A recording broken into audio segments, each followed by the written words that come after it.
Bienvenue sur Ici Éco. Le Parlement libanais s'apprête à examiner le projet de loi sur la restructuration des banques. Parallèlement, les regards se tournent vers les réunions du Fonds monétaire international et de la Banque mondiale qui se tiendront à Washington à partir du 21 avril, auquel participera une délégation libanaise composée des ministres des Finances et de l'Économie ainsi que du gouverneur de la Banque du Liban. Cette délégation rencontrera des hauts responsables des deux institutions pour discuter des programmes de financement proposés au Liban. Ces derniers jours, le Conseil des ministres a approuvé le projet de loi concernant la réforme et la réorganisation du secteur bancaire. Le gouvernement a également annoncé son intention d'adopter un ensemble de réformes nécessaires au Liban qui s'alignent avec les exigences de l'accord avec le FMI. Parmi ces réformes figure un projet de loi visant à combler le déficit financier, condition essentielle pour permettre l'application de la loi sur la réforme du secteur bancaire. L'exécution de cette dernière sera suspendue jusqu'à l'adoption de la loi sur le traitement du déficit financier, considérée comme une étape indispensable pour rétablir l'équilibre du système financier. De nombreuses observations ont été soulevées concernant les projets de loi sur la modification du secret bancaire et sur la réorganisation des banques, c'est-à-dire leur restructuration. En ce qui concerne les réformes, la priorité est d'abord de travailler sur la loi de l'équilibre financier, d'identifier les lacunes et les responsabilités entre État, banque et banque centrale. Il s'agit de définir comment chaque partie assumera ses engagements selon un calendrier précis, ainsi que les garanties qui seront mises en place pour assurer l'exécution. Il est impératif de faire preuve de prudence afin de ne pas transférer les prérogatives traditionnelles dévolues au gouverneur de la Banque du Liban à d'autres instances au risque de compromettre l'ensemble du système monétaire et financier, ainsi que la coopération entre le gouvernement et le Parlement.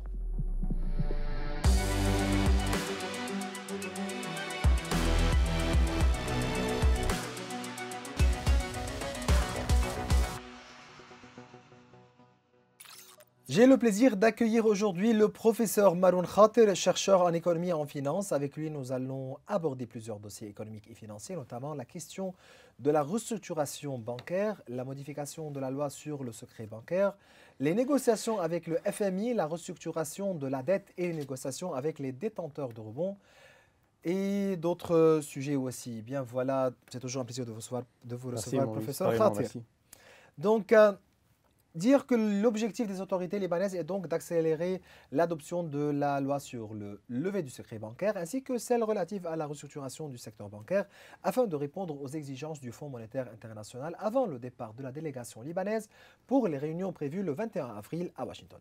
L'objectif à ce stade est de présenter une image favorable au FMI dans l'espoir d'obtenir un nouvel accord de financement. Pour commencer, faut-il satisfaire le FMI à tout prix?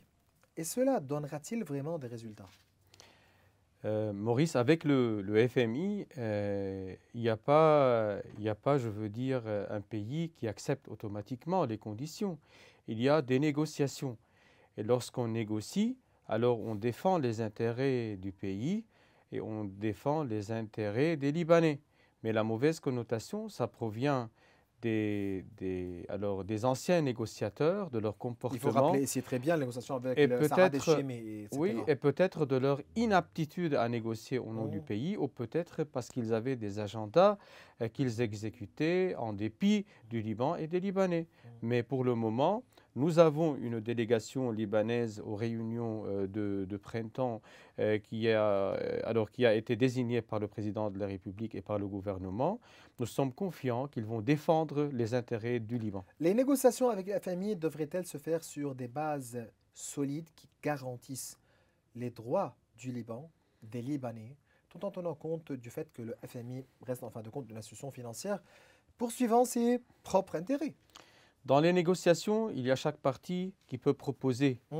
et il y a l'autre partie qui peut défendre. Nous n'avons pas beaucoup d'atouts de négociation. Nous sommes un pays qui connaît une crise inédite. Cependant, nous sommes un pays souverain qui a tout le droit de défendre ses intérêts. Il faut défendre les intérêts du Liban. Il faut voir comment le programme proposé par le FMI, c'est un Mhm. programme qui peut être modifié, rectifié afin de pouvoir servir la situation et les spécificités du Liban. Il n'y a pas il n'y a pas quelqu'un qui va venir dire, oui, on accepte sans regarder, on doit regarder tous les détails, on va négocier tous les détails. C'est pour ça, à chaque tournant, les responsables justifient leurs décisions comme des conditions imposées par le FMI. Mais il faut se rappeler ici des précédentes interventions dans le monde du FMI, comme l'Égypte, la Tunisie, le Yémen, le Mexique, le Soudan, etc., où cette intervention a bien échoué. Moi, je ne sais pas de dire que les conditions qui sont dictées ou proposées par le FMI sont des conditions qui sont banales ou très faciles. Elles sont des conditions qui sont certainement difficiles, et elles sont encore plus difficiles parce que les pays qui viennent demander de l'aide sont des pays qui sont sous contrainte, que ce soit au niveau des négociations ou au niveau de la conjoncture économique et des conditions de l'économie. C'est pour cela que en tout et pour tout, c'est un programme qui va être difficile à appliquer, mais c'est un programme qui doit se cadrer dans le cadre de la souveraineté du pays, et c'est à la charge de la délégation libanaise qui va négocier de défendre ses intérêts. Le chef de la délégation du FMI à Beyrouth, Ernesto Ramirez Diego, ainsi que le représentant résident du FMI, Federico Lima, ont souligné lors de leur dernière rencontre avec le ministre des Finances, Yassine Jaber, le Liban doit adopter ces lois avant les réunions avec les hauts responsables du fonds à Washington si le gouvernement souhaite progresser dans les négociations autour du programme du FMI. Pourquoi le 21 avril semble être une date charnière avec la délégation libanaise qui va assister à ces réunions à Washington? C'est parce que c'est la première date durant le mandat du président Joseph Aoun et après la formation du nouveau gouvernement. C'est un compte à rebours pour témoigner, je veux dire, de l'engagement du gouvernement à mettre en place des réformes et d'aller d'ailleurs davantage vers le renforcement de l'État. C'est une date qui est vraiment une date qui est importante pour les Libanais. C'est parce que ça peut être une bonne date pour commencer les réformes à Pour travers montrer les bonnes intentions. les bonnes intentions, mais surtout la détermination, parce que je crois que le Fonds monétaire et les autres organisations, ils ont des expériences qui ne sont pas très belles et très jolies avec le Liban, et c'est pour cela que les intentions ne suffisent pas. Nous avons besoin de détermination, et on a tous les atouts pour le moment pour se montrer déterminés et sérieux, parce qu'on avait un manque de sérieux qui était chronique, afin de commencer les réformes qui vont aboutir en fin de compte à un Liban qui est meilleur. Comment évaluez-vous la gestion actuelle du dossier bancaire avec le gouvernement? Regardez, le dossier bancaire, il doit, selon moi, démarrer je veux dire, Vous avez bien proposé d'un une diagnostic, certaine approche, c'est ça? oui, d'une approche qui va vers une crise systémique, vers une crise qui va dans la globalité. Nous sommes maintenant dans une première phase. La première phase, c'est celle où le gouvernement et puis le Parlement vont essayer de voter ce qui est prérequis pour la restructuration bancaire. Mais selon moi, la deuxième et la troisième phase, ce sont les phases qui vont cristalliser les tensions. Donc l'important, c'est là. Là, la première phase, elle est en quelque sorte facile à voter. C'est parce qu'il n'y a pas beaucoup de conflits d'intérêts, il n'y a pas beaucoup de politique, il n'y a pas beaucoup d'interférences. Mais la phase où on va décider du chiffre précis des pertes et la troisième phase où on va répartir ou distribuer ces pertes sur les banques, la Banque centrale et sur l'État du Liban, là, ça va être le vrai nœud gordien des négociations et des réformes. Ici, nous sommes devant deux points essentiels. Vous avez bien mentionné que, oui, on fait face à une crise systémique. Quels sont vos arguments? Expliquez-nous. Vous êtes chercheur en économie, en finance. L'explication, la description d'une crise systémique. Expliquez-nous. Premièrement, et tout au début, le Liban, il vit ou il fait face à une crise qui n'est pas due à un séisme. Elle est due à des années et des années de problèmes, de non-respect des lois, de corruption et d'absence de politique financière et économique et beaucoup de, je veux dire, de relations soupçonnantes entre la Banque centrale, les banques et l'État. Et le résultat de tout ça, ça aboutit à l'effondrement non pas seulement d'une banque, de deux banques, de trois banques, mais de tout le système bancaire. Et ce qui est vraiment spécifique, c'est que dans les pays où il y a un problème dans un système bancaire, ce système, il peut être repêché par la Banque centrale. Alors que pour le cas du Liban, la Banque centrale, elle fait elle-même partie du problème. Juste, il faut se Alors, rappeler ici de la crise de la banque Intra. L'État avait alors investi 155 millions de livres pour sauver 17 banques. oui, maintenant l'État, il est complice, la Banque centrale, elle est complice, les banques, elles font partie du problème. Il y a tout le monde qui se noie et par suite, le problème, c'est un problème de système, un problème de système. La crise, c'est une crise systémique et c'est pour cela que l'approche pour la solution de cette crise, elle doit aller dans un sens de globalité, dans un sens de solution globale apportée à tout le système, que ce soit du côté de l'État, du côté des banques et du côté de la Banque centrale qui a elle-même besoin d'une restructuration. Le gouvernement actuel a adopté les grandes lignes du projet de loi sur la restructuration du secteur bancaire. Et même aussi, on reste dans un cadre général de restructuration. Il faut attendre une future loi sur le rééquilibrage du secteur financier ou bien du système financier. Qu'en pensez-vous de cette décision?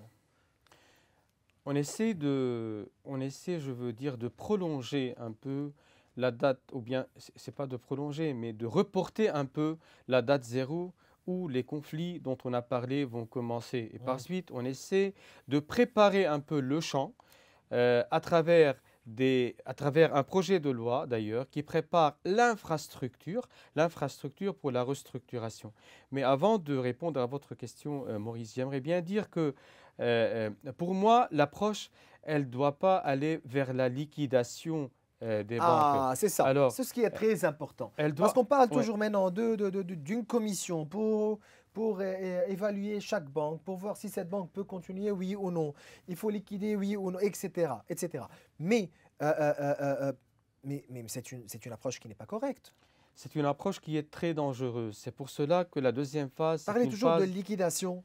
Regardez, Maurice, lorsque vous parlez restructuration des banques, il faut penser comment revitaliser les banques, comment faire viables les banques libanaises et non pas comment les liquider. Liquider, c'est une décision qui est peut-être beaucoup plus facile que revitaliser les banques.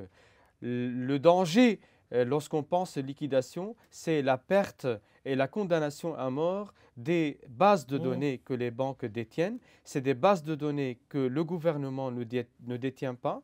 Toute je veux dire, toute réforme, toute relance de l'économie libanaise, elle doit se baser sur cette base ou ces bases de données qui sont détenues par les banques. Et c'est pour cela, pour moi, préparer l'infrastructure, c'est très bien, mais avoir une approche qui va vers la liquidation, c'est trop dangereux. On doit penser comment aider les banques existantes à devenir des banques qui sont viables. Il faut penser après ça aux fusions et aux acquisitions. Il ne faut pas essayer de pousser les banques qui sont pratiquement financièrement mortes aujourd'hui à se fusionner. C'est parce qu'on serait en train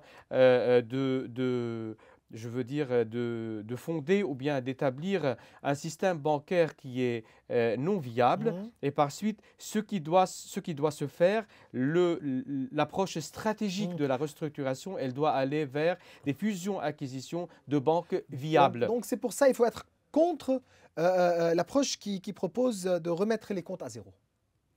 Oui, certainement. Pour moi, le fait de pousser les banques existantes à devenir viables, ça ne se fait pas à travers la magie, ça se fait à travers peut-être des injections de fonds arabes ou internationaux.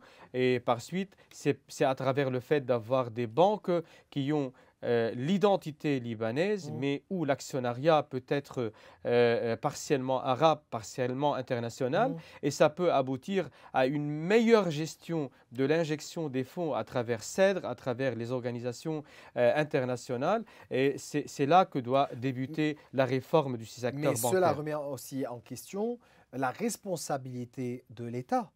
Donc, est-ce que peut-on bien dire, certains estiment que forcer les banques à rembourser une partie des dépôts par la cession de leurs créances envers l'État ou la BDL est inacceptable.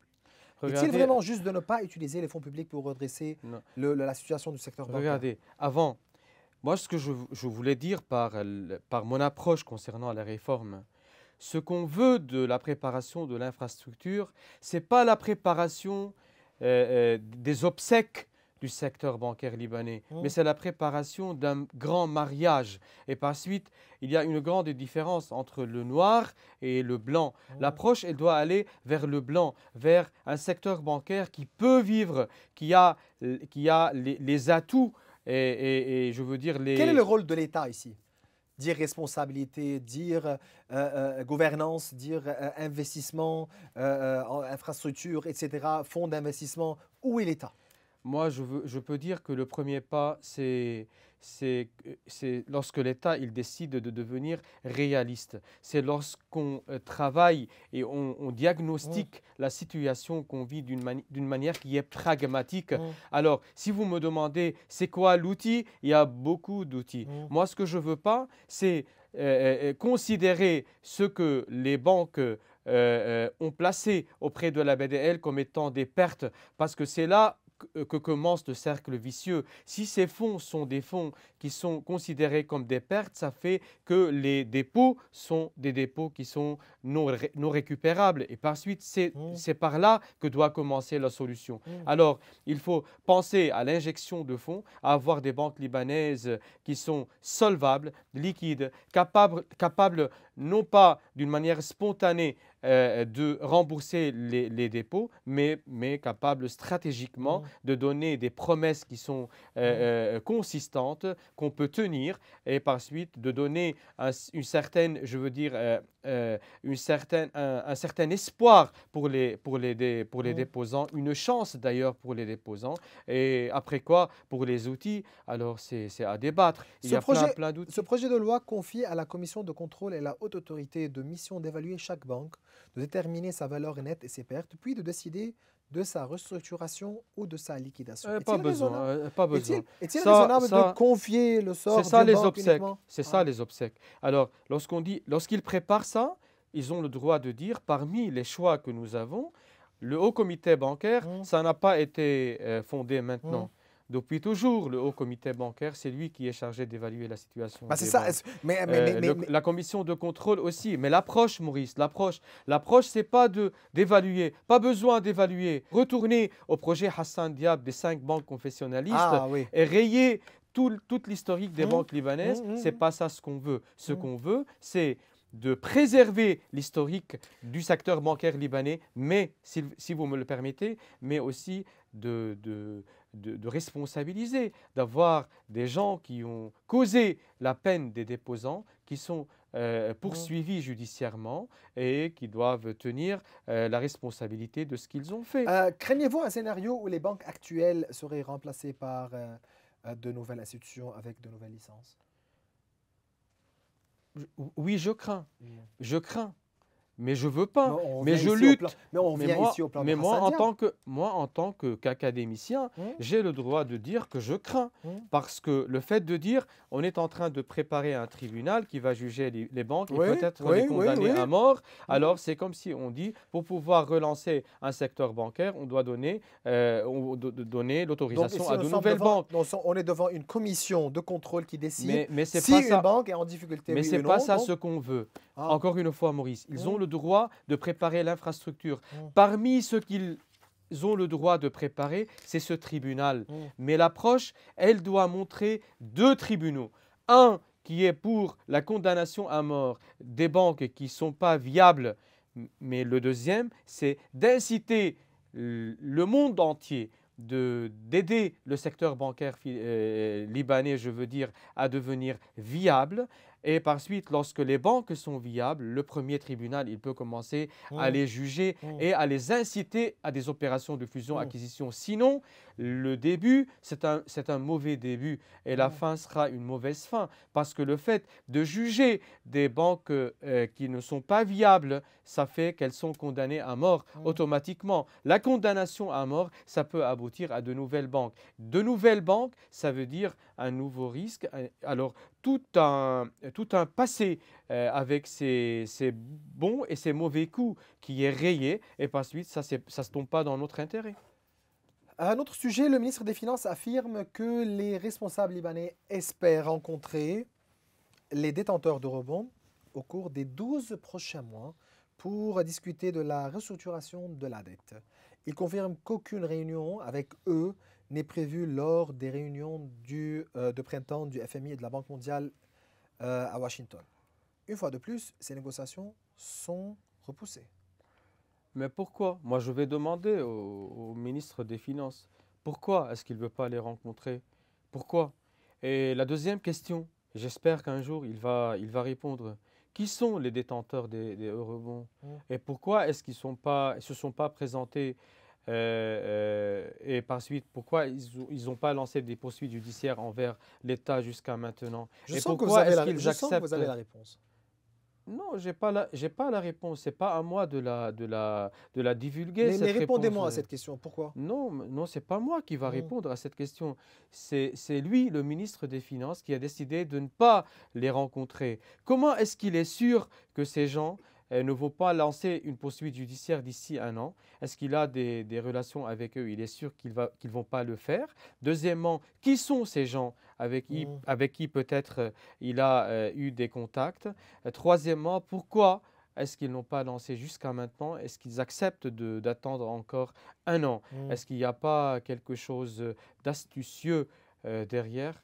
Je me demande. Ma dernière question, selon aussi le ministre des Finances, il affirme aussi que dans quelques semaines, tout le monde remarquera va remarquer un changement majeur dans le pays, notamment grâce aux nouvelles nominations basées sur un mécanisme transparent, notamment celle de l'autorité de régulation de l'électricité et d'autres.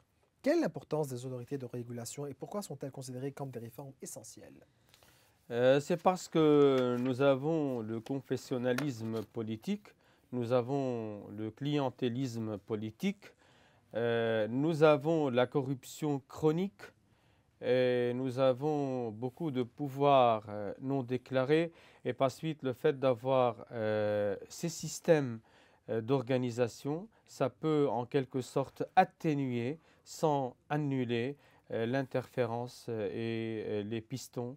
Et voilà, ça peut donner plus de transparence. Cependant, nous avons besoin de passer vers un système qui est plus électronique, plus standardisé, plus technologique pour la transparence. Mais c'est un bon pas. On espère qu'on va sentir de plus en plus de positifs qu'on sent déjà. On croise les doigts, on est vraiment optimiste, on attend, mais aussi il faut qu'on attende avec une approche qui est réaliste aussi pour pouvoir garder cette objectivité et par suite pouvoir un jour contrôler ou donner un avis. On espère que ça va être un avis qui est très positif. Le professeur Maroun Khater, vous êtes chercheur en économie et en finance. C'est toujours un plaisir de vous recevoir. Merci beaucoup, Maurice. Bien voilà, mes chers téléspectateurs, nous arrivons à la fin de cette émission. Vous pouvez revoir tous nos épisodes sur les réseaux sociaux. Au revoir.